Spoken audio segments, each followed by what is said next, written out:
Ora, meus caros, vivam, desculpem lá estar aqui todo cheio de roupa, mas acabo de vir lá de fora e lá fora está muito frio.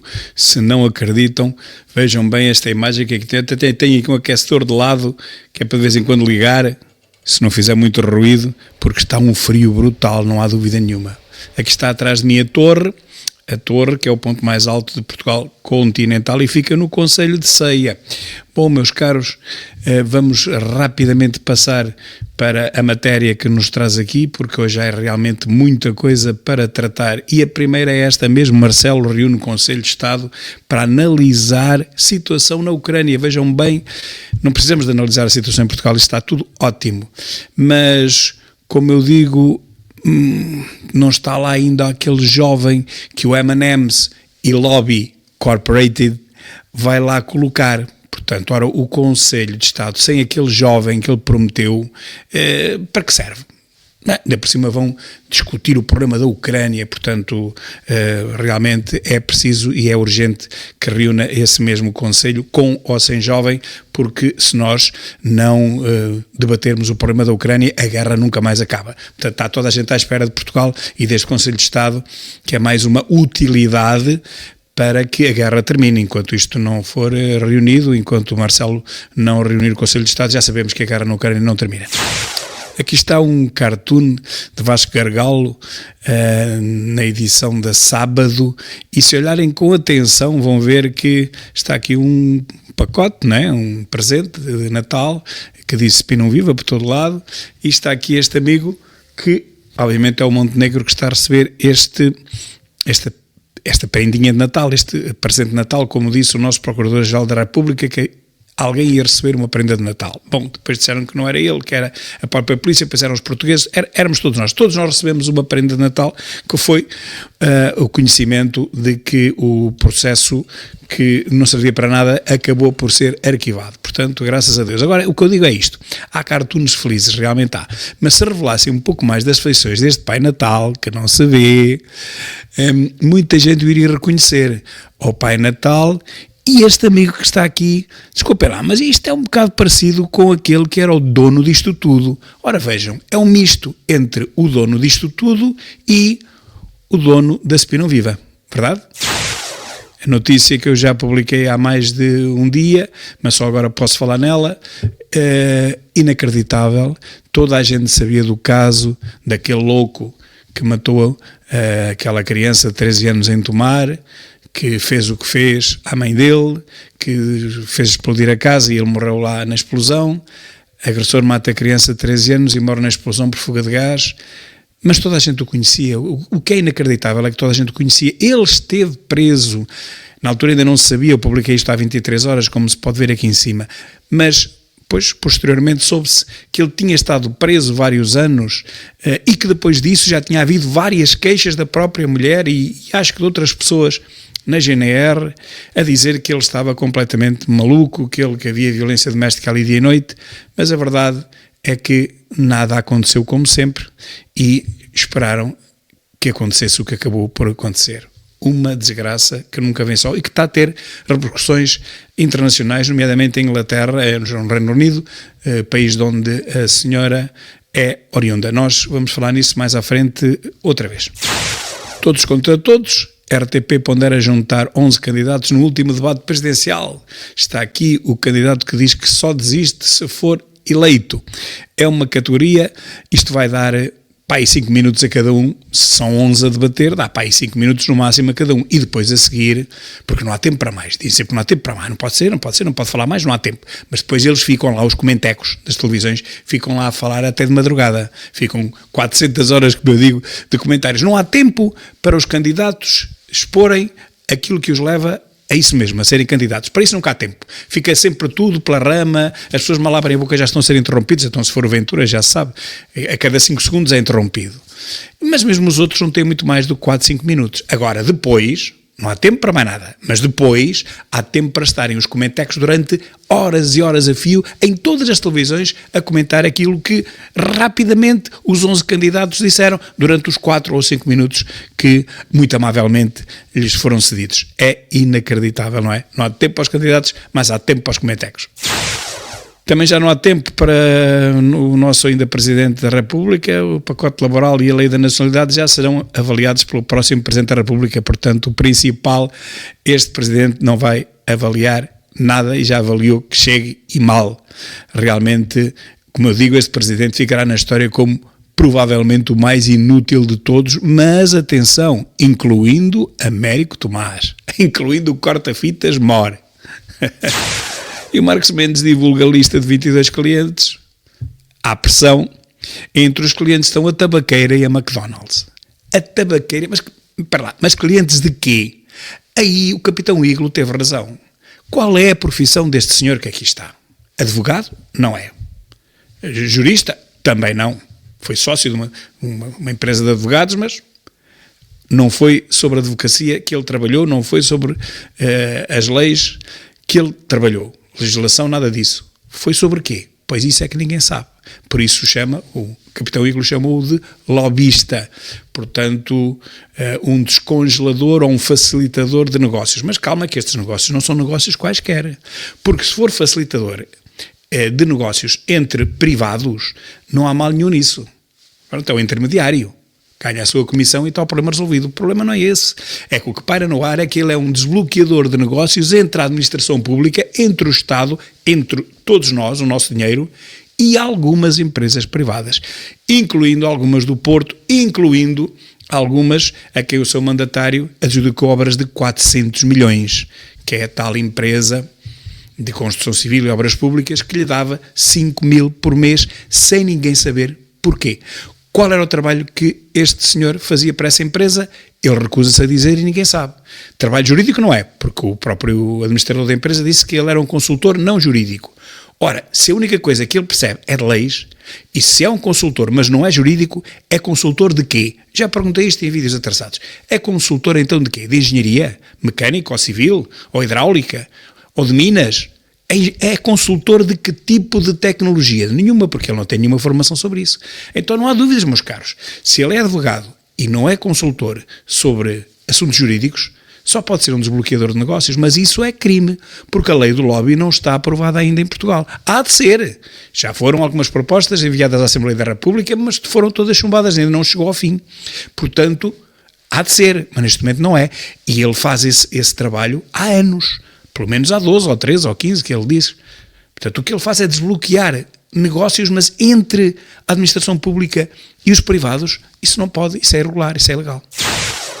Todos os dias há notícias destas, meus caros. Estrangeiros procurados internacionalmente, detidos no aeroporto de Lisboa. É todos os dias, se não for todos os dias, é todas as semanas mais do que uma.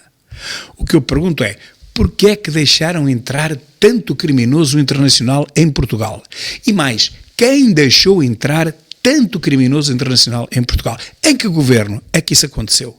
Agora também estarão a entrar, mas muito menos.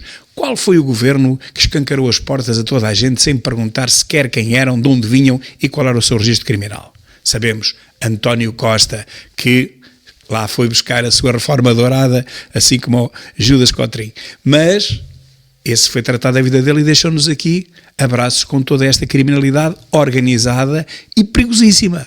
Porque estes não são ladrões de carteiras, não são carteiristas. Estes são dos criminosos mais fortes que há. E estão todos em Portugal. É inacreditável, não é? Se queres ver um marginal, se queres encontrar um marginal, olha, procura em Portugal. E vamos ouvir isto, que isto vale a pena. Vale a pena ouvir isto.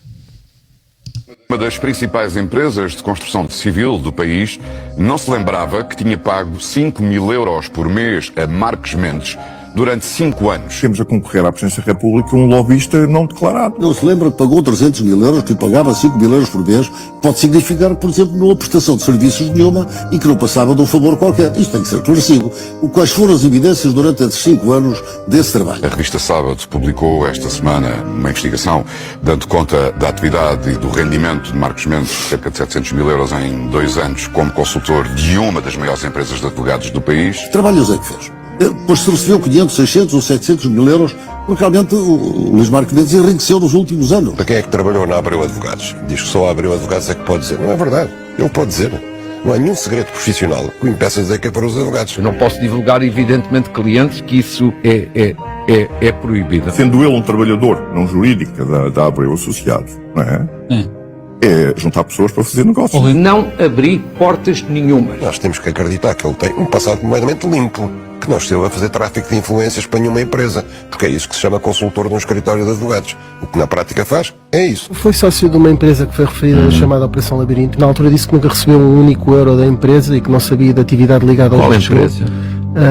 JMF, não se recorda disto. Já foi em 2011. Esta sociedade que sou sócio é uma sociedade que foi criada em 2009. Não tem nada a ver com vistos gold. Não sei se está... Não estou sequer a ver qual é... É da Operação Labirinto, mas não sei, aquele não... caso dos vistos gold. Sim, mas...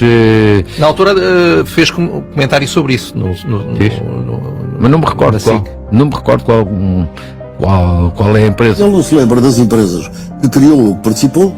E depois é interessante que os próprios empresários para quem ele trabalhou durante 5 anos também não se lembrem. Há uma coisa que eu sei, isto não vai parar por aqui.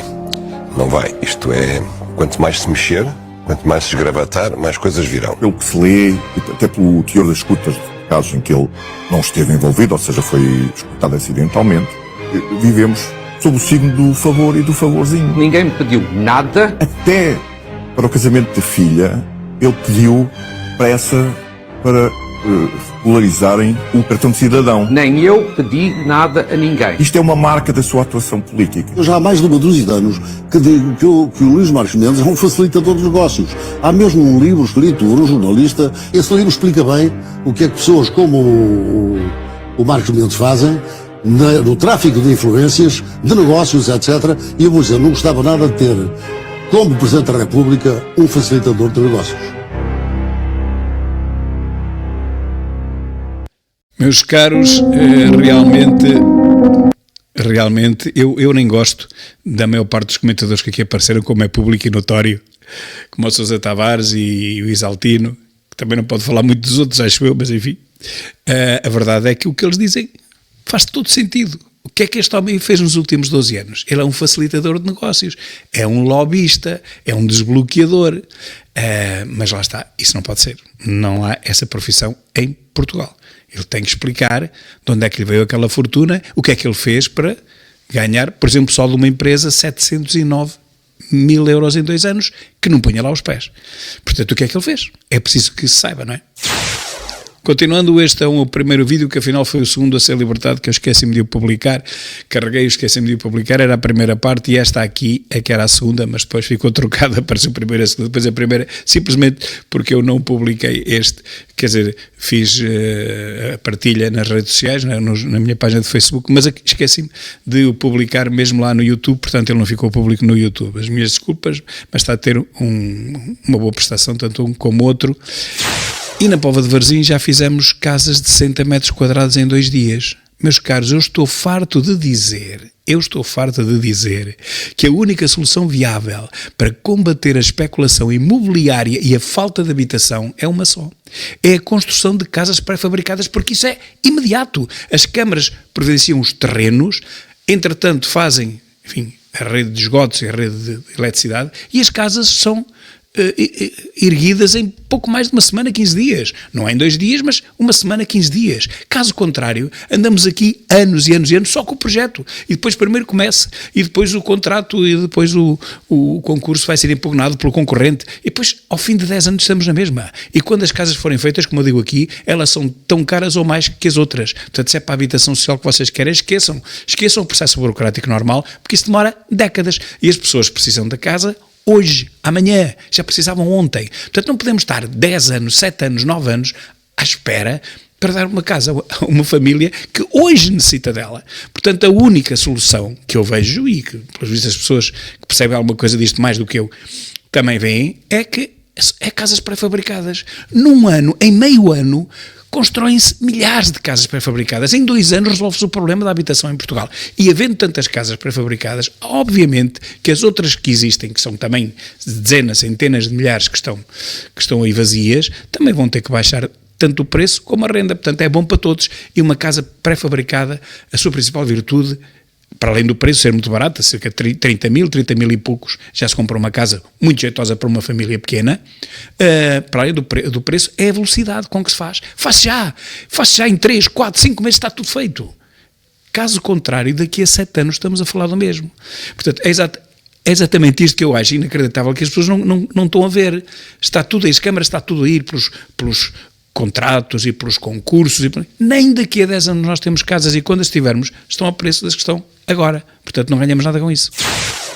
O que diz a Inglaterra, British teen stabbed to death in Portugal, reports say. Quer dizer, os relatórios dizem que um jovem inglês foi apunhalado até à morte em Portugal.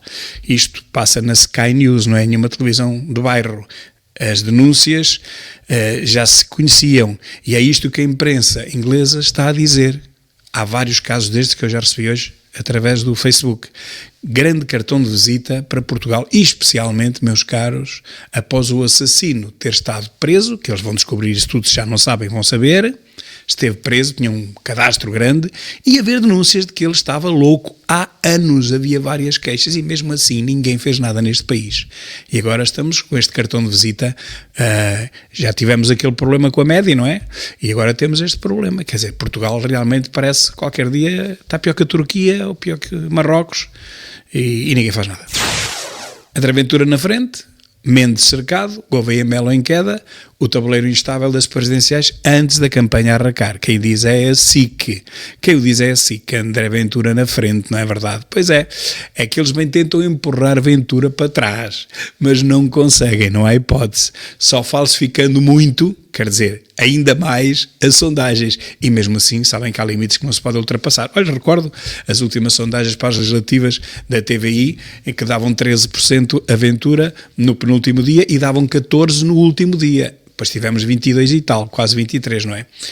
Vejam bem, quase o dobro. Esta gente tinha que ir presa, tinha que ser interrogada, investigada, mas que raio de empresa de sondagens é a vossa? Então ficam sem licença para fazer sondagens. Se é para induzir o povo em erro, se é para mentir e manipular o povo, então não vale a pena ter uma empresa de sondagens. Retira-se ao alvará. A partir de agora, quem faz sondagens destas, que depois se provam completamente erradas na boca das urnas, porque um pequeno erro admite-se, agora um erro gigantesco não. Quem continua a fazer reiteradamente este tipo de sondagens, é sempre a dar a derrota à Ventura e depois Ventura ganha relativamente às sondagens, então essa gente tinha que lhe ser retirada a licença para fazer sondagens. Vão fazer sondagens para a vossa terra, aí para uma pradaria qualquer ou para o Monte Alentejano. Façam lá sondagens aos sobreiros e às azinheiras a ver o que é que eles dizem. André Ventura vai recorrer da ordem de retirada de cartazes que visam ciganos. Agora, o que eu pergunto é isto. E se ele substituísse a palavra ciganos, por exemplo, neste cartaz, por portugueses? Bastava substituir isto, não era preciso retirar. Em vez de ciganos, pôr portugueses. Ora, como estes outdoors, a dizer ciganos, foram declarados ilegais, obviamente os próximos a dizer portugueses são todos, ciganos e os outros, também tinham que ser ilegais, por maioria de razão. Ciganos não se pode dizer, portugueses ainda menos, que ainda há mais gente. Então, vamos lá ver. Se torna ilegal dizer que os ciganos têm que pagar impostos e têm que cumprir a lei, portugueses também, da mesma forma, e ainda por maioria de razão, se tornaria ilegal, não se podia dizer isso, então, se é ilegal dizer que os portugueses têm que cumprir a lei, quer isso dizer que os portugueses, afinal, não têm que cumprir a lei e, por exemplo, não têm que pagar impostos. Ninguém pensou nisto.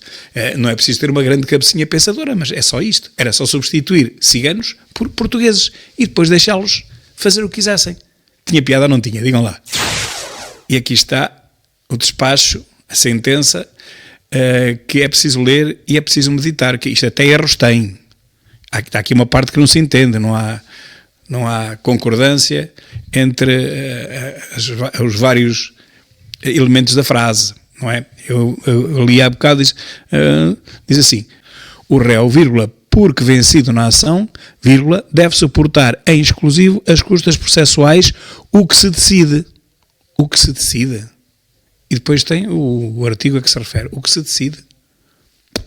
Bom, seja como for, a verdade é que isto não é assim. A sentença é publicada hoje, a parte tem que ser notificada, demora 2 ou 3 dias, e a partir da data da notificação, não é oral, é física, portanto é formal, é por escrito, ele é que tem as tais 24 horas.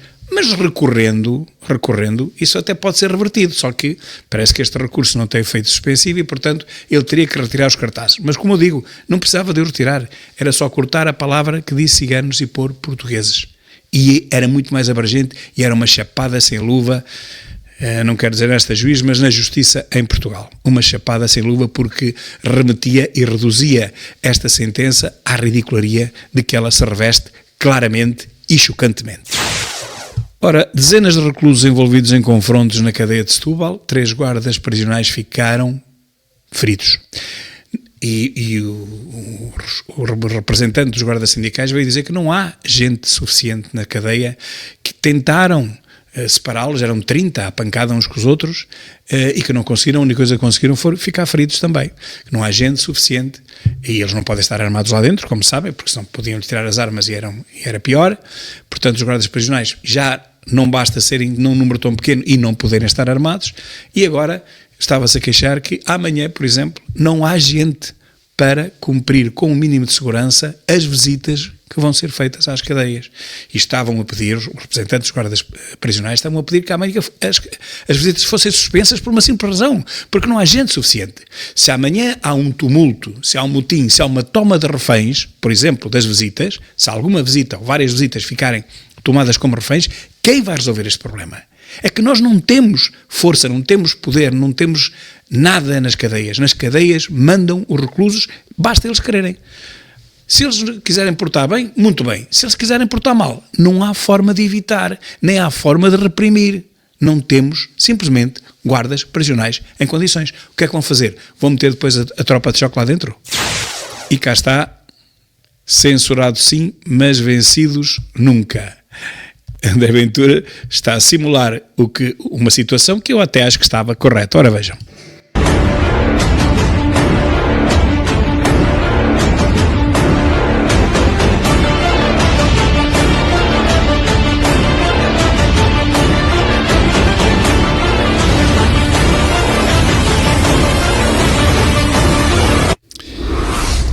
Censurado. Ou então escrever portugueses e deixar depois a justiça perceber a tragédia que aqui arranjou. Bem, meus caros, o boicote às Havaianas no Brasil, que é a notícia do dia, esta senhora, que é uma atriz muito conhecida, veio dizer que não se deve entrar com o pé direito. Portanto, é uma senhora declaradamente esquerdoida, esquerdista, muito amiga do Lula, drão e petista, e, portanto, achou por bem, ela ou alguém, que devia ter feito um anúncio às Havaianas a cheirar a política e a petismo. Bom, é claro que o que aconteceu? As alpargatas tombaram e perderam 152 milhões só num dia. Meus caros, isto assim, o que o fanatismo de esquerda faz aos países, às empresas e às populações é o mesmo. Faz o mesmo para todas, países, empresas e populações, que é empobrece-os a todos. E aqui está mais uma prova disso mesmo. A pobreza é isto, meus caros. Internamentos sociais. Diz que há 2.800 pessoas que não deviam estar internadas. Estão internadas porque não têm para onde ir e não têm quem as vá buscar. Isto é que é a verdadeira pobreza, meus caros. Os doentes que ficam internados a ocupar camas que seriam necessárias para outros, mas nem é por isso, nem é o pior. É porque eles estão internados porque não têm para onde ir, nem têm ninguém que se preocupe com eles. 2.800 camas que estão ali, 2.800 pessoas que estão nos hospitais e não deviam estar. E o que faz o governo? Bola. Isto não é um problema. O que faz o Presidente da República? Bola. Sobre isto não há conselhos de Estado. Isto são coisas de menos importância. O que é que interessa lá? Mas são mais 2.800, menos 2.800. Nos hospitais que não têm camas para ninguém, onde os doentes que entram nas urgências ficam deitados nas macas dos bombeiros, os bombeiros que se fartam de reclamar porque querem voltar com as suas ambulâncias para os quartéis e não podem porque não podem deixar lá ficar as macas. Quer dizer, ficam ali as macas, ficam os doentes em cima das macas dos bombeiros porque não há camas nem há outras macas para onde se possam transportar, para os bombeiros se virem embora, acudir a mais gente, socorrer mais pessoas, nada. Fica o doente deitado na maca dos bombeiros e fica o bombeiro ali à espera e fica a ambulância parada à porta do hospital até que haja uma vaga, até que o doente possa libertar aquela maca para se meter outra vez na ambulância e para voltarem outra vez para o quartel dos bombeiros. Acham isto normal? Acham que isto é um país? Mas há algum Conselho de Estado sobre isto? Mas há alguma preocupação do Primeiro-Ministro sobre isto? Não. Nós estamos fartos de falar, mas o Governo não quer saber e o Presidente ainda menos. Os chamados super ricos, diz aqui o Jornal Económico, definidos como indivíduos com mais de 30 milhões de dólares cada um, estão no centro do debate crescente sobre desigualdade climática. Desigualdade climática, portanto, eles já provocam uma desigualdade climática com o dinheiro que têm. Vejam bem, jatos privados, super iates movidos a combustíveis fósseis, automóveis de luxo e, mais recentemente, foguetões privados, representam uma fatia desproporcional e largamente evitável das emissões globais. Mas isto só prova, atenção, e quando eles vêm aqui para o Web Summit, é a mesma coisa, não é? E quando eles vão lá para Davos, não é? Fazer aquelas cimeiras do clima também, e isso é quem, olha, aconteceu agora no Brasil, não é? Aquela cimeira do clima, aquela Copa no clima, aquilo era só jatos privados. Portanto, é uma hipocrisia, é uma mentira, é uma estupidez tão grande. O que prova isto tudo, esta hipocrisia, esta mentira, é que o fanatismo climático é simplesmente ridículo, é simplesmente inútil. Porque, reparem, só os vulcões, ainda agora está outra vez em evolução, já é a 40ª vez, em 2 ou 3 anos, que o vulcão está em atividade. E os incêndios florestais que no verão apanham países inteiros, e então Portugal é um exemplo desses, mas também o Canadá, mas também os Estados Unidos, incêndios de milhões de hectares. Quanto é que eles não emitem em CO2? Bom, emitem mais do que a humanidade inteira. A verdade é esta. E os chineses querem saber disso para alguma coisa? Os chineses, aquela população toda, que é a maior população do mundo, eles querem saber disso para alguma coisa, não é maior, mas é das maiores, a Índia agora ultrapassou, querem saber do CO2 para alguma coisa. Estão a construir centrais térmicas há centenas por ano. Bom, e ainda bem, meus caros, porque sem CO2 todas as plantas morrem. E a seguir, todos os animais que respiram oxigênio também morrem. Porque é através do CO2 reciclado pelas plantas, quer nos oceanos, quer cá fora, ao ar livre, que se constrói outra vez o oxigênio. É que se separam as moléculas. CO2, vai o carbono para um lado e vai o oxigênio para o outro. É graças às plantas e é graças ao CO2. Se acabar o CO2, o que é que acontece? Acontece que nós deixamos de ter oxigênio para respirar. Isto é inacreditável. Toda a gente sabe isto, mas ninguém fala. E então o problema é os super ricos que têm jatos e não sei o quê. Pois, ok. Então, mas falem da China. Na China não querem saber disso para nada. Falem nos Estados Unidos, também não querem saber disso para nada. Fusão nuclear. 4 perguntas e respostas sobre uma tecnologia que poderá mudar a humanidade. Eu prometo que farei um vídeo sobre isto. A diferença entre a fissão e a fusão demora muito tempo. Tenho que explicar o que é uma coisa e outra e tenho que ir buscar imagens e bonecos para perceberem bem isto. A fissão é muito fácil de fazer com urânio enriquecido. A fissão. A fusão não. A fusão precisa de uma energia inicial muito elevada, que só mesmo, vou já ao fim da questão, que só mesmo, neste momento, digamos, uma explosão muito controlada, mas uma explosão nuclear através da fissão é que consegue libertar energia para se começar o processo da fusão nuclear. Ok? É fundirem-se vários núcleos num só. A fissão é ao contrário. É um núcleo que é bombardeado e dispara prótons para todo lado. Mas eu faço-vos um vídeo com mais pormenor sobre isto, embora também haja muitos processos, pelo menos teóricos, na parte da fissão. Da parte da fusão, não. Porque justamente é preciso de tanta energia para se começar o processo, depois ela é muito mais rentável, é verdade. Depois, com a continuação, fica muito mais rentável, muito mais do que a fissão. E é preciso muito pouca matéria. Urânio na mesma, ou plutónio, ou por aí. Mas para se iniciar o processo é preciso uma tal carga de energia que só mesmo uma pequenina bomba nuclear, microbomba nuclear, consegue fazer. Falaremos sobre isto depois, e isto tem a ver com o quê? Com o tal investigador português, não é? Loureiro, que foi morto por alguém que não tem família, que ninguém reclama o corpo, que ninguém se preocupa com ele e que andava desaparecido há 12 anos. Ora, isto cheira-me a mim, a tudo menos uma coincidência. Como já disse noutros vídeos, isto não é nada os ciúmes de um tipo maluco. Isto é trabalho encomendado. Para mim, claro. E cá está, Miguel Morgado disse aquilo que eu acabei de dizer há pouco e que já disse ontem. Também houve cartazes do PCTP que diziam morte aos traidores. E olha, do Garcia Pereira, que também pôs o Ventura em tribunal por causa dos cartazes. Houve cartazes do PCTP que diziam morte aos traidores. Todas essas virgens ofendidas com o Chega na altura estavam caladinhas. Com o Chega na altura. Todas estas virgens ofendidas com o Chega na altura estavam caladinhas. Assim é que se lê. Parece o juiz a fazer a sua sentença. Está a ver o que acontece quando não se lê bem, o sentido fica difuso, fica muito confuso. Ok, foi isto mesmo que eu disse já ontem. O Ministro da Justiça não vai propor qualquer indulto à Presidência da República este ano.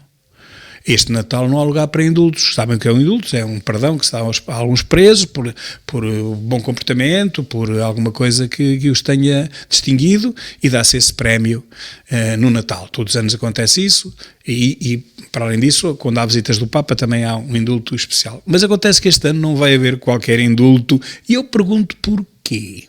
Então vamos lá ver. Não descobriram, por exemplo, nenhum étnico digno do indulto dentre as centenas que povoam as cadeias do interior? Não descobriram nenhum. Então não há um que se porte bem, não há um que seja exemplo para os outros seguirem. Estou a falar de étnicos, não estou a falar dos outros, porque os étnicos são a maioria da população presidiária no interior. Estou a falar da Guarda, Coimbra, Castelo Branco, por aí. Portanto, não haverá nenhum. Ai, isto é racismo. E pronto, meus caros, ficamos por aqui. E desejo-vos a todos uma ótima consoada, um Feliz Natal, e é a reunião da família. Tudo o que eu possa dizer são frases feitas, já todos os outros disseram. Desejo, portanto, só sinceramente que haja paz entre as famílias portuguesas. Bem precisamos dela para os próximos tempos que se avizinham e que não são nada bons, ao contrário do que nos vendem. Paz para todos, paz e amor para as famílias, festas felizes e até amanhã, se Deus quiser.